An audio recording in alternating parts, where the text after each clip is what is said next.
hargiz mumkin emas.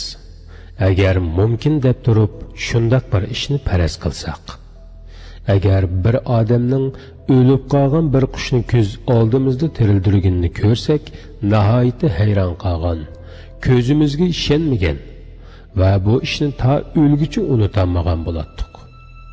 Chunki hayotlik ato qilish insonni shundoq hayron qoldira oladigan va ta'sirlantira oladigan bir haqiqatdir. Vaholanki bizni shundoq hayron qoldirgan, ko'zimizga ishonmay qolgandek darajadagi o'lguncha unutolmagadek bu favqulodda voqea bir o'lik qushning ko'z oldimizda terildirilishidan boshqa narsa emas. Bir so'rab boqayli. O'lib qolgan qushni terildirish bekrak hayron qolarliqmi yoki jonsiz tuxumlardan jonli qushlarni chiqarishmi?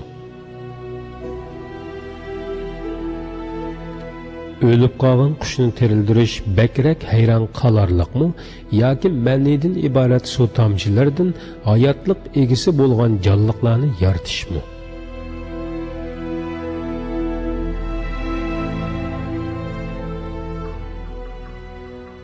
O'lib qolgan qushni terildirish bekrak ajablantiradi yoki urug'chilardan jonliq o'simliklarni, daraxtlarni yaratishmi?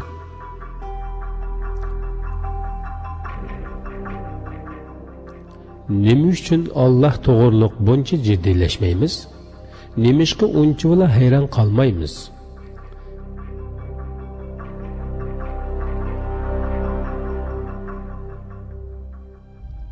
Vaholanki Janobi Alloh ko'plagan narsalarga hayotlik berayotsa, yaratayotsa,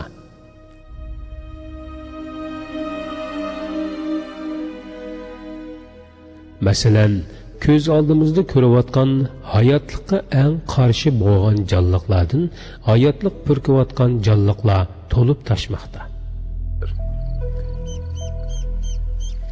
Jonsiz urug'lardan, tuxumlardan va manidan iborat suv tomchilaridan yaratilgan jonliqlar hayotlikqa ega bo'lmoqda.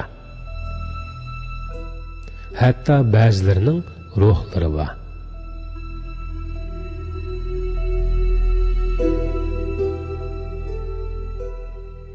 Jonsiz moddalarning o'zida yo'q narsani boshqalarga bera olishini tasavvur qilg'ili bo'lmaydi. Undaqda ko'z oldimizdagi bu hayotlik faqat va faqat hayot va qoyim bo'lgan Allohning yaratishi bilan mavjud bo'ladi.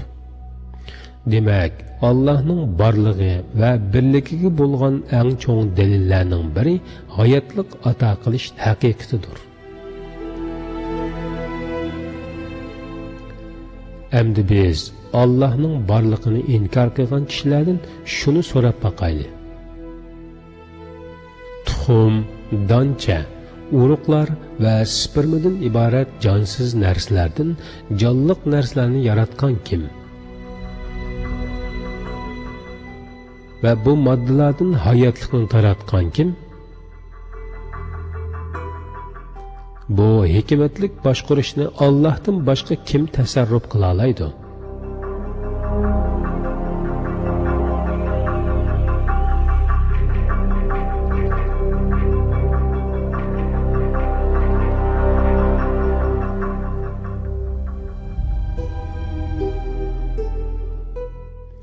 Acaba hamma narsasi bilan shu qadar go'zal va so'yimlik bo'lgan bu hayotning davomlashishi uchun nimalarning shart bo'lganligini o'ylab baqdiqmi?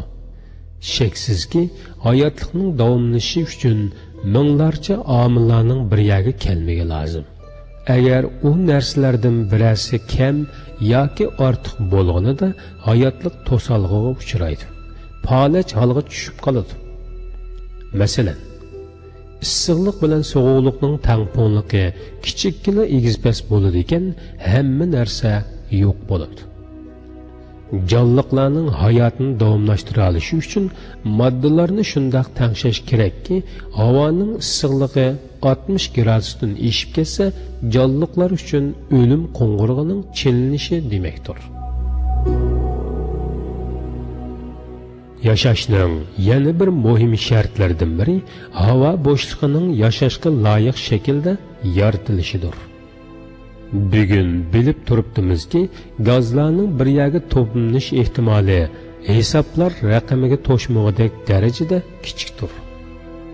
U gazlarning ma'lum darajada ko'tarilish sur'ati bordir. Xuddi qafazdagi qushning misoli. Bu suratda tuvallash yoki yuqurlash bo'lsa, tangpunliq buziladi. U gazlarni o'rlashga zo'rlayotgan surat bilan atmosferada tutib turayotgan yer sharining tortish kuchi shundoq tangshalganki, bu gazlarning tarqalib ketishi imkonsiz. Albatta, yashash uchun suv lozim. Suvning manbasi dengiz, okeanlardir.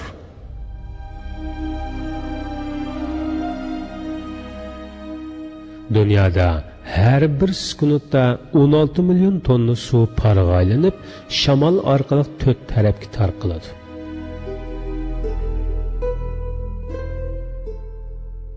Va ehtiyojli rayonlarga yomg'ir bo'lib to'kiladi.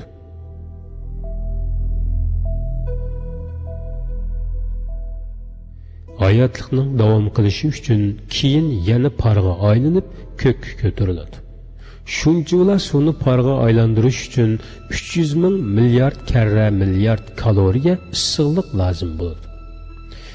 Buni ko'mirning issiqlik kaloriyasi bo'yicha solishtirsak, 4.16 milliard tonna ko'mir lozim. Agar buni iqtisod bilan o'lchab qolsak, Turkiyaning iqtisodidek iqtisoddan 100 minglarcha iqtisod lozim bo'ladi.